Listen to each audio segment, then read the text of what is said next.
On July 4th, 2015, a NASA spacecraft called New Horizons was 5 billion kilometers away from Earth.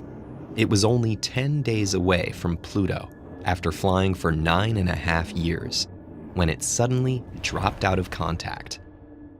But let's back up a little. As of 1989, mankind had successfully sent craft to every known planet in the solar system, except one, Pluto. You may have heard that astronomers don't consider Pluto or its brethren to be planets. However, most planetary scientists still do, which is why we're using that terminology here. There's a limited amount we can learn about Pluto from Earth because it's so far from us. Pluto, however, is a scientific goldmine.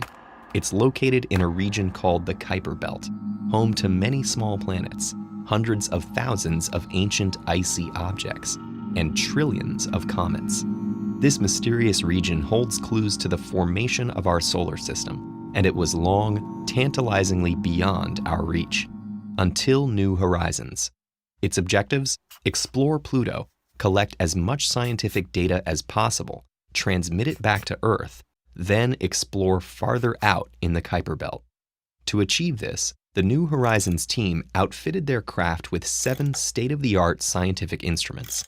Those included Ralph, a set of cameras powerful enough to capture features the size of city blocks in Manhattan from tens of thousands of kilometers away, and Rex, designed to use radio waves to measure Pluto's atmospheric pressure and temperature. All of the onboard equipment had to be built to be both reliable and lightweight, because New Horizons had an additional challenge. It had to reach its target as fast as possible. Why? Around 2020, Pluto will reach a point in its orbit where its atmosphere could freeze, and due to the tilt of its axis, more and more of Pluto's surface is shrouded in darkness every year.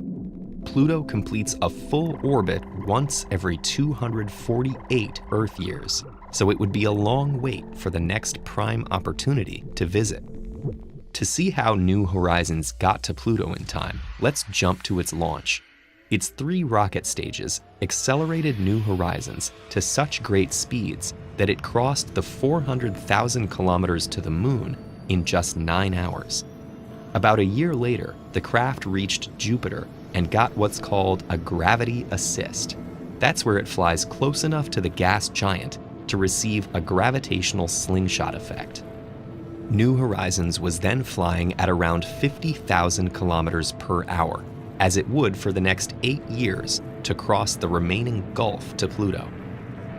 Going at such an astonishing speed meant that slowing down to get into orbit or land would have been impossible. That's why New Horizons was on a flyby mission, where it would get just one chance to scream by Pluto and make its observations. The flyby would have to be fully automated, since at that distance, any signals to guide it from Earth would take 4.5 hours to reach it. So the team loaded the ship's computer with a series of thousands of commands called the core load that would begin to execute when the craft was 6.5 days from Pluto. But when New Horizons was just 10 days out, disaster almost struck. Ground control lost contact with the spacecraft. After 2 nerve-wracking hours, New Horizons came back online, but Mission Control discovered that its main computer had rebooted, losing the entire core load and other critical data. Without that, it would soon whiz by Pluto with virtually nothing to show for the mission.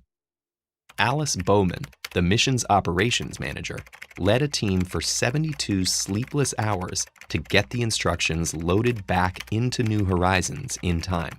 Without room for a single error, she and her team pulled it off, and New Horizons began taking and broadcasting breathtaking images. Those observations have revealed a delightfully varied world, with ground fogs, high-altitude hazes, possible clouds, canyons, towering mountains, faults, craters, polar caps, glaciers, apparent dune fields, suspected ice volcanoes, evidence for past flowing liquids, and more. One of the most exciting discoveries is the 1,000-kilometer-wide Sputnik Planitia Glacier. Sputnik Planitia is mainly composed of slowly churning frozen nitrogen, and we've never seen anything like it in our solar system. The exploration of Pluto was a great success, but New Horizons isn't done yet. On January 1st, 2019, it'll break its own record for furthest explored object when it visits a Kuiper belt object called 2014 MU69, which is orbiting the Sun another billion kilometers farther away than Pluto. The world is holding its breath to see what it'll find there. The author of this lesson, Dr. Alan Stern, is a planetary scientist and the leader of the New Horizons mission. He worked for over 26 years, leading a team of hundreds to accomplish this incredible act of exploration. For the full story, we highly recommend Alan's book, Chasing New Horizons, the epic first mission to Pluto, co-authored with planetary scientist David Grinspoon.